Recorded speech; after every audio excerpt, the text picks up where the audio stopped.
সমাজের প্রত্যেকটি নারীকে আমি অনুরোধ করব এই ভিডিওটি আপনারা অবশ্যই শেষ পর্যন্ত দেখবেন এবং অবশ্যই আপনার মূল্যবান মন্তব্যটি কমেন্টে লিখে জানাবেন। রাজ্যে পালাবদল হয়েছে এবং নতুন সরকার এসেছে, অর্থাৎ বিজেপি সরকার এসেছে এবং বিজেপি সরকার আসার পরেই মহিলাদের জন্য একাধিক ঘোষণা করছে, যেমন অন্নপূর্ণা ভান্ডার থেকে শুরু করে সরকারি বাসে সম্পূর্ণ বিনামূল্যে, এছাড়াও চাকরির পরীক্ষায় 33% সংরক্ষণ সহ আরো নানা রকমের কিন্তু ঘোষণা করছে শুধুমাত্র মেয়েদের জন্য। আপনাদের কাছে অনুরোধ, আচ্ছা আপনারা একটু ভেবে দেখুন যে আপনারা কি সত্যি চাইছেন এত পরিমাণ সুযোগ সুবিধা আপনাদের দিতে গিয়ে আপনার বাড়ির যে ভাইটি আছে, আপনার বাড়ির যে দাদা আছে কিংবা আপনার স্বামী, তারা কি বঞ্চিত হচ্ছে না?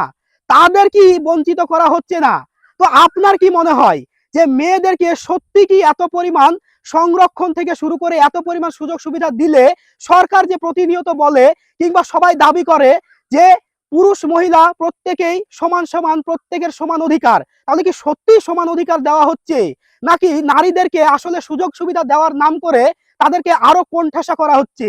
তো অবশ্যই আপনার মূল্যবান মন্তব্যটি কমেন্টে জানাবেন আর ভিডিওটিকে প্রচুর পরিমাণে শেয়ার করে দিন। প্রত্যেকটি নারীর কাছে আমার অনুরোধ, দয়া করে আপনারাও আওয়াজ তুলুন, দয়া করে আপনারাও সরকারের কাছে প্রশ্ন করুন যে আমরা নারী বলে আমাদেরকে এত সুযোগ সুবিধা দেওয়ার কোনো প্রয়োজন নেই। নারী পুরুষ প্রত্যেকেরই কাজের দরকার, কিন্তু আপনি খেয়াল করে দেখবেন যে একজন নারীর চাইতে অনেক গুণ বেশি কিন্তু একটা কাজের দরকার একজন পুরুষের। আপনাদের কি মনে হয় সরকার যেটা করছে, যে পরিমাণ সুযোগ সুবিধা প্রত্যেকটা নারীকে দেওয়ার চেষ্টা করছে, সেটা কি আসলে ঠিক করছে? সেটা কি আসলে আমাদের সমাজের জন্য কল্যাণকর নাকি আমাদের সমাজে আগামী দিনে অমঙ্গল নিয়ে আসবে? তো অবশ্যই আপনার মূল্যবান মন্তব্যটি কমেন্টে লিখে জানাবেন আর ভিডিওটিকে প্রচুর পরিমাণে শেয়ার করে দিন এবং অবশ্যই প্রতিবাদ গড়ে তুলুন যে আমরা নারী, আমরা এত পরিমাণ সুযোগ সুবিধা চাই না, এই সুযোগ সুবিধা সমানভাবে পুরুষদেরও দেওয়া হোক। আমি আরো ইনফরমেটিভ ভিডিও পেতে অবশ্যই আমাকে ফলো করে রাখবেন।